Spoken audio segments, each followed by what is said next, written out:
Of Colonial Sports Center. On the desk for you tonight, my name is Brett Magulik, joined by the returning Cam Wickline. Cam, it's been a while. It's good to see you again. Brett, thank you for having me back. I've missed being on Colonial Sports Center, but more importantly, I've missed dissecting some of these Colonial sports. I'm excited about it. Well, let's get right into it. It's been a crazy week here at RMU, so we got a little bit of what you missed. So, Cam, kick things off. Kicking it off with the women's basketball team. Coming off a big road win last Thursday, snapping a two-game skid, the Colonials took on Oakland Saturday afternoon. RMU opened the game strong, going up 17-11 to end the first quarter. Oakland fought back in the second quarter, but RMU would be up to the task, going up by 8 heading into halftime. But the second half struggles that plagued this team this month continued. The Golden Grizzlies came out of the locker room hot, putting up 8 unanswered, tying the game. Oakland took their first lead of the game late in the third, but the Colonials found their footing to go up by 2 going into the fourth. RMU struggled to keep up with the Golden Grizzlies, being outscored 24-16 to end the game. Colonials fell 71-61. After a huge win against Cross City rival Duquesne last week, sophomore midfielder for the women's lacrosse team Mia Berthoff was named MAC Offensive Player of the Week. Berthoff capped up a hat trick of hat tricks against the Dukes with 4 total goals in that game. Berthoff leads the Colonials in multiple categories, including the team in goals, assists, and points. Moving over to men's lacrosse, this past Friday they took a trip out to Buffalo to face the winless Canisius Golden Griffins in non-conference action. The Colonials started off hot in the first quarter, going up 3-1, but the Colonials would only find the back of the net once in the second, while Canisius really started to rally. RMU would keep a narrow lead, being up 4-3 going into halftime. The Golden Griffins would continue putting the pressure on, tying the game early in the third quarter, but a 3-goal stretch by the Colonials put them up 7-5 going into the final frame. The fourth quarter would be no different, but a Callum Brennan empty netter with 1 minute to go would seal the deal. Colonials win 11-8. Ending things off with the softball team at the Sparkle City Invite. Not only did the team dominate the weekend, but the stars were out and many career records were crushed. Kayla Maltora set a new career high for strikeouts, setting 12 home swinging. Kaylin Humph also made the news, recording her 100th career hit this past Friday. Colonials would dominate on the scoreboard all weekend, also breaking the record for most runs in a single inning with 12 against Morgan State. And to cap off an incredible weekend, outfielder Elise Fetcher also took home Horizon League Player of the Week. We'll have full coverage on this historic weekend later in the show. Now that is going to do it for our What You Missed This Week. Cam, huge, crazy week here for Colonial Sports. Huge, crazy week for the Colonials. But the biggest game of the week was undoubtedly this men's basketball game versus Detroit Mercy. Men's basketball playing Detroit Mercy, both teams tied for second in the conference, and with March right around the corner, this game had big playoff implications. The last time these two teams played, RMU won 85-77 on January 2nd. RMU, looking to continue that momentum, takes sole possession of second place in the Horizon League. Let's take a look at those highlights of this game. Again, like you said, Cam, a big one here. Yeah, a big one. And you just saw TJ Nadeau get a three-pointer for Detroit Mercy. He was hot early in this one. RMU was not. You're going to see a Tad Smith shot here. That goes in, but that really wasn't the story of the first half for the Colonials. In this game, it was a tale of two halves. RMU was very cold from beyond the arc in the first half.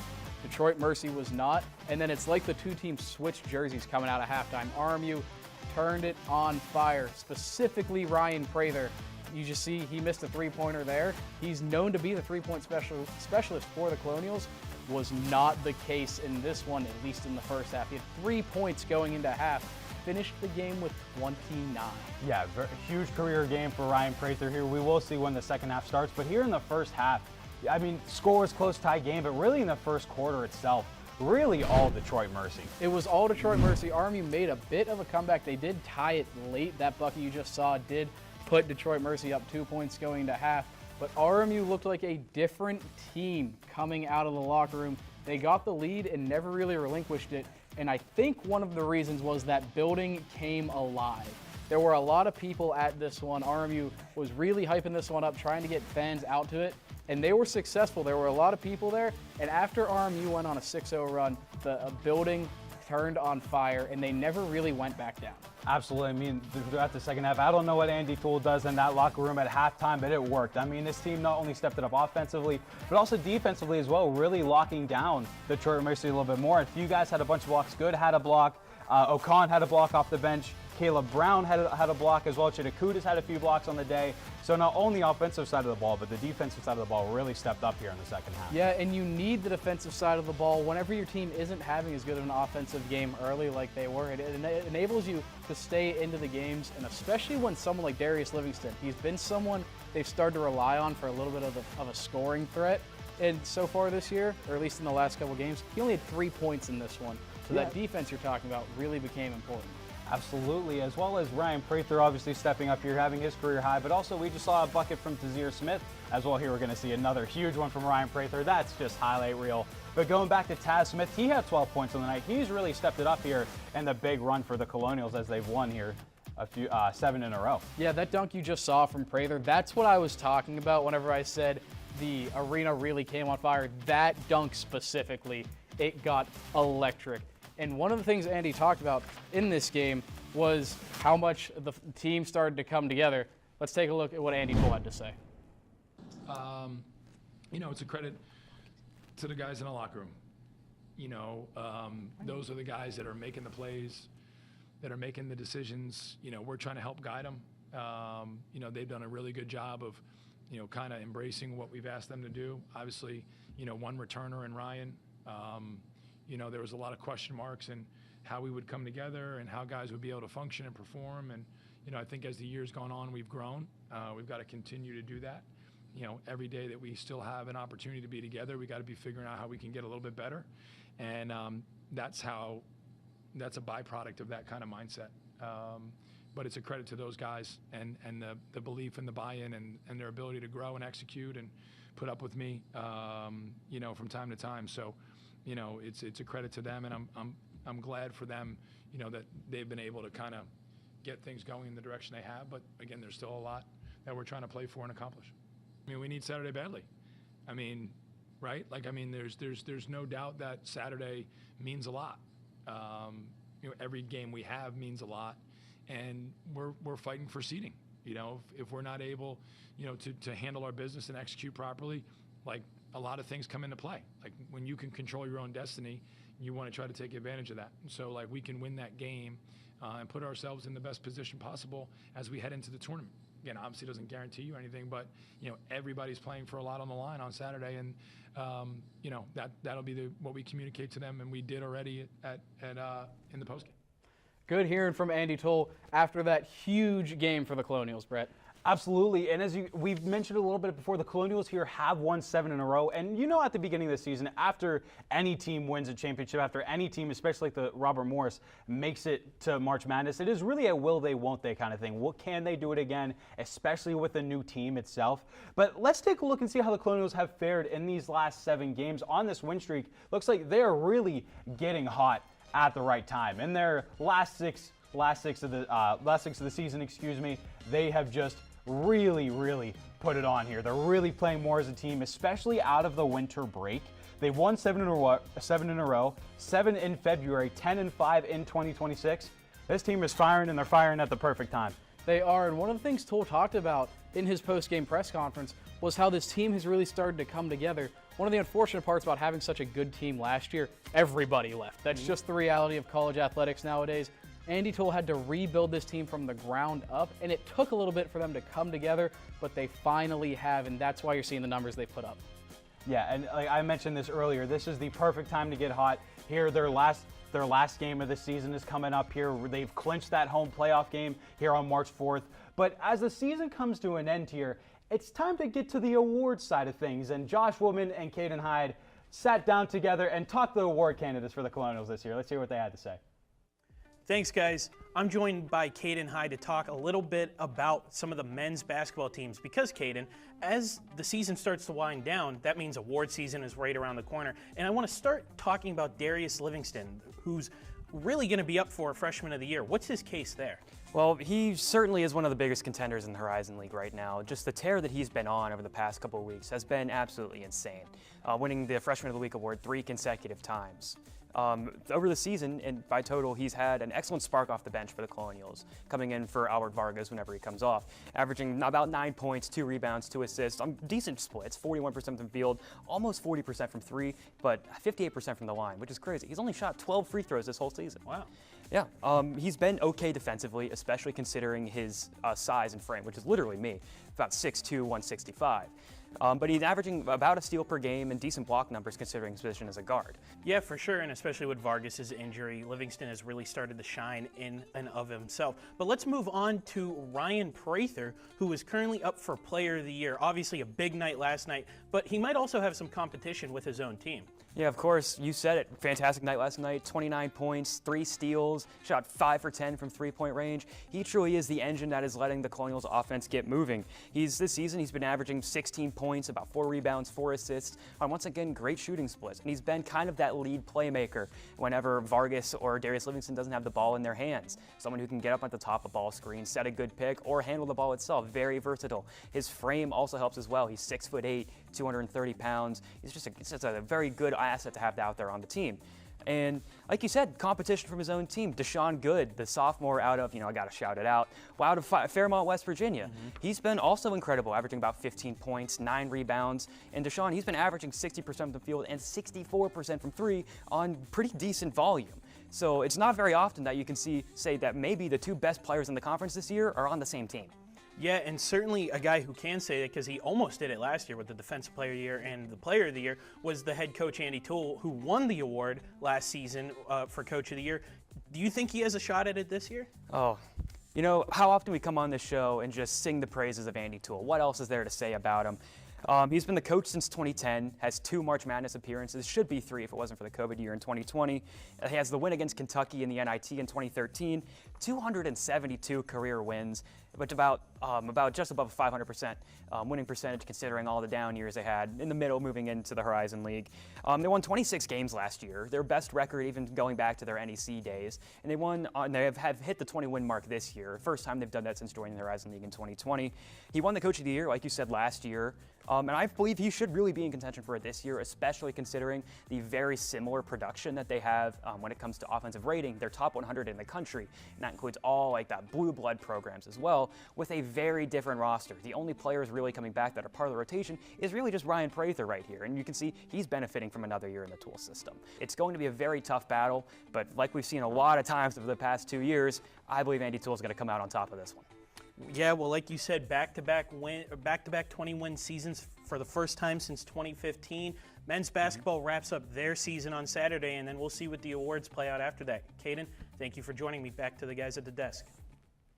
Thanks, Josh. And it's just great to see, especially with Ryan Prather, him really stepping out as being one of the only returners on this team from that March Madness team, coming off as a bench guy, really stepping up and becoming possibly a Horizon League Player of the Year. Yeah, it's been really fun to watch. But when we come back, we've got to get to the women's side of things, both on the hardwood and on the ice. So don't go anywhere, because we've got that and more here on Colonial Sports Center. The death of George Floyd, who died in police custody Monday night. Turning my pain into purpose is pretty much what I have done to start this foundation. It's going to take more than just us, as a foundation. It's going to take the community, the world, to help us make a change, because it just can't be us.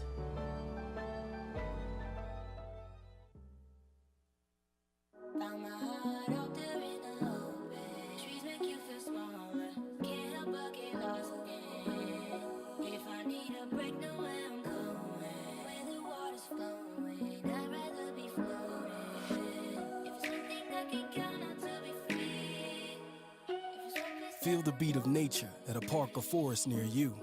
Find a forest and music inspired by nature at discovertheforest.org.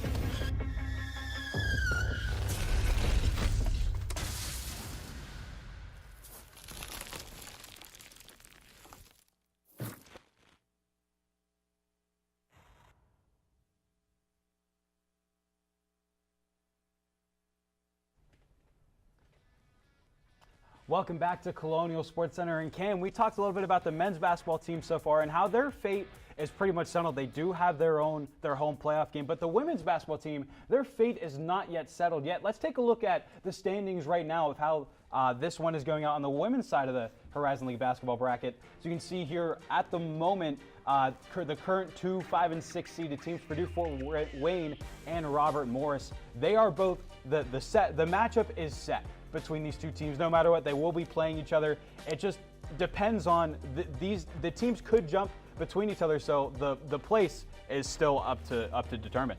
Yeah, whenever they played earlier this year, it was about who was home. Army won by 10 when Purdue Fort Wayne was here. Army lost by 14 when they traveled to Purdue Fort Wayne. So, unfortunately, if things hold true the way they are right now, Robert Morris would be the away team. Think that gives them a bit of a disadvantage, but as you said, things can flip. Yeah, those two games were very, very different from each other. RMU won by 10 in that first one, like you said, on January 8th. Malcolm and Traore both popped off in that game. 20 points for Malcolm, 17 for Traore. But on that second game at Purdue Fort Wayne, that came on January 27th, when the women's team really kind of started to dwindle down a little bit, and they've been struggling a little bit here in the last few weeks. They got outscored 64-46. And honestly, right now, the way the women's team is shaking up right now, their past few games, it's definitely not going to be an easy route for this team coming up. No, it's definitely not, Brett. But one of the things that this team needs to do, as simple as it sounds, they need to hit their open shots. Coach McCabe is a good enough coach, a smart enough coach. He is going to scheme open shots for this team. And that's honestly just been the biggest problem this year is they've missed open shots. If they've shot at even an average clip, I don't have the exact stats to back this up, but I'd be willing to bet this team is up there in the top 3 of the Horizon League. Absolutely. Also, their defensive lapses for sure have been rough, but we're going to move on for that for right now. We have some puck to talk about too as well. We do have some puck to talk about. We're going to the AHA quarterfinals against the Lindenwood Lions. The Colonials were over there. We broke the news that RMU had an overtime winner versus Delaware last Thursday. This game was on Saturday. Let's take a look. RMU did fall in this one. This ended their season. They lost 3-1. Morgan Giannoni, she scored the only goal for the Colonials. It was a big second period. As you can see, 2 goals for Lindenwood, the only goal for Robert Morris in that second period. The game was essentially decided at that point. Yeah, this one was for sure a rough one for the Colonials here. I mean, they did hold the shot advantage in this one, 32-21, but that one goal, you got all that matters here. I've harped on this all year. Every time I'm on this show, it feels like the same story. They're putting the shots on, but it doesn't matter if you can't put the puck in the net. You're right, but not everything is negative with this team. If we're going to take a look at how their season went in total, you have to look at not just the season, but a program as a whole. This program still is in its infancy, if you want to think of it that way. They're still working on coming back, and I think this is something that you are proud of, not necessarily a bad thing. As you see, it's their first postseason win since program return, and there's still pieces here. Maggie Hatch, still a dog. Jessica McKinnon led the NCAA in faceoffs. There's reasons to be happy about this because obviously everyone wants to win a national championship every single year. That's not realistic. You have to look for the positives, and I think there were a lot of them in this year. It's also great to know that most of these players are going to be returning. The team only had 2 seniors this year. Now, granted, one of them was Morgan Giannoni, and she did score that goal in the playoff game, but Jessica McKinnon's coming back, and Maggie Hatch is coming back. Their captain, Elena Giampitro's coming back. So this team has a huge bright side, especially whenever these players are going to have more time to gel together. McKinnon was her transfer this past year, so this was really her first year on the team, having another entire offseason, knowing her teammates. It's going to be, I think this team can only go up from here for sure. I completely agree with you, Brett. Speaking of a team that's improved since last year, we're going to stay on the ice. We're going to go to the men's side as they took on Canisius. The Golden Griffins traveled up to Buffalo, New York. Whenever Canisius came here this year, RMU won both games on the weekend. Let's take a look at how they did. They they split these games. RMU won 4-1, then they ended up losing 7-0 against Canisius. Not the Colonials' day on the second game, Brett. No, but I mean, the first game is a huge upside. Picking up a huge win against a pretty good team in Canisius, that really kind of set the tone. We were thinking, maybe this team could pick something up here, but just that second game, I think Canisius just realized, like, hey, we're better than this team, and they just put it on. As you can see here, Lucas Massey had a rough day. He had 4 saves in the first period, but then he got yanked. Croy Kokendorfer had to step in. He made 22 saves on the day. But one thing I do want to point out for that second game, Walter Zacher, the former Colonial, first time these two teams faced, he was only held to 1 goal. But this time, he just absolutely dominated this team. Yeah, he did. A positive season series for the Colonials against Canisius. But that's all we got for hockey. But when we come back, we told you guys about the historic weekend for the softball team. You don't want to go anywhere because we're going to tell you all about it here on Colonial Sports Center.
When you adopt a shelter pet, you discover their unique mix of all kinds of traits. Where'd Wiley go?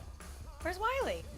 Ah, there she is. Paw? Do you remember being an ancient wolf? Do you ever feel the call of the wild? You're a renegade cop, and I'm a con woman with nothing to prove. But together, we could really solve this murder. They're a little bit of a lot of things, but all of them are pure love.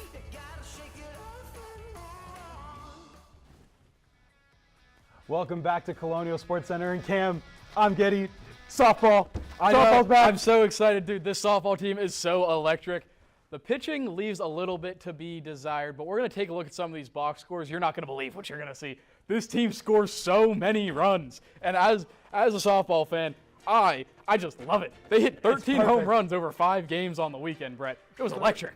30 runs on Saturday. Like, I come home, please. I want to be here to witness it myself. I want to see it with my own 2 eyes. I don't like looking through a TV screen anymore. I just want to see this in person. Look what they did against Morgan State. Just embarrassing. They went 3-2. They went 3-2 on the weekend. But just look at those run totals: 12-0, 21-7, 16-6. Lowest runs on the weekend is 7, which is crazy. Yeah. This team is just an offensive powerhouse. And it is led by Courtney Pulich. She had 4 home runs on the weekend. We already knew that Pulich was disgusting in the box. She is one of the best hitters in the Horizon League. Probably not a stretch to call her the best hitter in the Horizon League, but she appears to have entered just an upper echelon that we've never seen here, Robert Morris. That's crazy. I'm so excited for them to return. But let's move on here. Let's head over to the men's lacrosse team as they took on High Point this past Monday, coming off a huge road win against Canisius, against the Golden Griffins. Let's see if they can keep that win streak going. And Cam, look how many numbers are on the screen right now. This game went to double overtime. This was a huge one. They went up early 4-1, but they were held scoreless in the second, as you can see here on the screen. High Point did lead by 1 late going into the 4th quarter, but Eck would tie the game, and he'd also have that OT winner. So huge win here for the Colonials. Yeah, huge win for the Colonials. Good to pick that one up in overtime early in the season. Speaking of early in the season, we're going to take a look at the women's lacrosse games. We're going to show you these right now. Take a look at how they did. Yeah, they had 2 big ones this weekend. As you can see, they played Cincinnati at home, and then they went on the road to face the Bonnies, but they could not get those wins on this one's both very high. They did not hold defensively very well. 9 goals against Cincinnati, 11 goals against St. Bonaventure. So defense has been a struggle so far for this team. Yeah, and that's always what you kind of, I don't want to say expect, but you're not necessarily heartbroken when it happens when you're playing schools in larger conferences like Cincinnati and St. Bonaventure. Their offense is usually just enough to overpower your defense. I'm not worried about the Colonials. They're always good once they get into conference. Yeah, they're always good when they go into conference. I mean, it's early in the season, working out the kinks a little bit, but Cam, when we come back, I'm getting jitty again. It's another great time of the show. When we come back, top 5 plays. Don't go anywhere.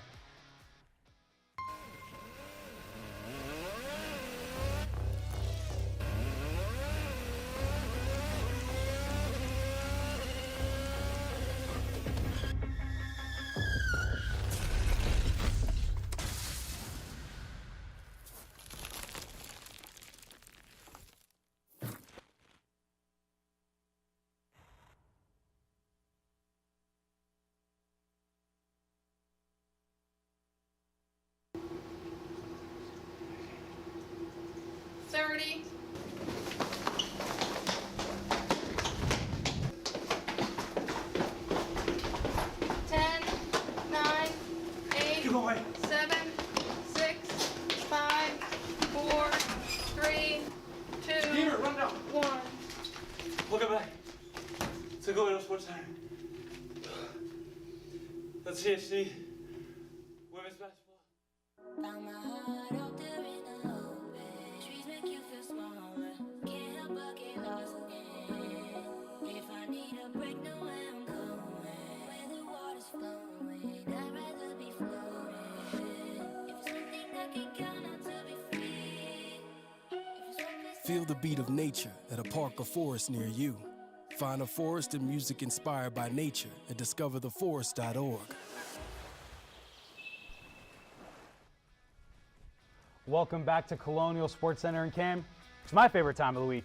I know it's your favorite time of the week. It's top 5 plays time. It is top 5 plays time. Brett, I don't want to waste any time. We're going to start showing them to you right now on the hardwood for play number 5. Something tells me we're going to see a lot of this. The Colonials trap the Detroit Mercy point guard, and Ryan Prather makes the steal, slams it home. He's not much of a dunker, but the energy in the arena, I thought the place was going to explode when he slammed that one home. That was after a 3-pointer by him. You could tell he was feeling it. Not much of an emotion guy either, honestly. No, not but usually. You love seeing the guys hyped up. Speaking of hyped up, we head over to the ice with RMU versus Canisius. Puck scrambling in front, and here it goes in. Somehow they find it in there. Reineke had a 4-point night this game, and the Colonials go 3-1 against the Golden Griffins. Brett, I told you we were going to be on the hardwood for a lot of this. You're going to see Deshaun Good gets the rebound on the Taz Smith miss here. Taz Smith going to drive in, goes behind his head, passes it off to Chitakutis, who slams it home. This one was fun to watch. Moving on here to play number 2, we're actually going to head to the lacrosse field here at Joe Walton Stadium versus High Point. To double overtime in, Eck shoots and scores. Close game here for the Colonials, but Eck would find the back of the net, sending a huge win home and sending High Point packing. Big win here for the Colonials. Brett, I know we're all wondering how a double overtime game-winning goal doesn't make the top 1 play of the week. Well, I am going to show you how that doesn't happen. Darius Livingston kicks out to Ryan Prather, who gets fouled on the 3-pointer, ties the game with only 5:42 left in the second half. Huge play for the Colonials. That's a Horizon League Player of the Year play right there. I don't know if I can disagree with you, Brett. Well, let's get right into our games to watch, as it's been a crazy week here at RMU, but that's not going to stop at all. Let's get right into it here. We got some basketball games to take a look at. So we got a bunch of crazy stuff going on here. First, with the men's basketball team, they got a huge matchup here on Saturday. Cam, this one is yours. Yeah, Brett, they do have a huge matchup. Let's take a look at who we need to be paying attention to. Cleveland State comes into town, and they haven't been super great this year, but Ryan Priest, someone you're going to have to watch out for. He just had 20 points a few days ago, but Ryan Prather is going to be the guy to watch for the Colonials. He had 29, his career high. He's been electric. Brett, let's hear about your game.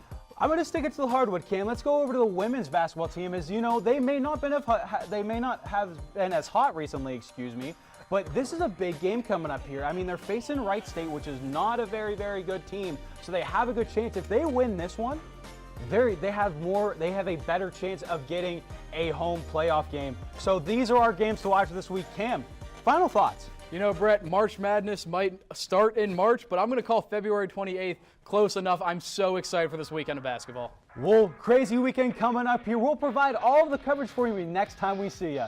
Thank you so much for tuning in.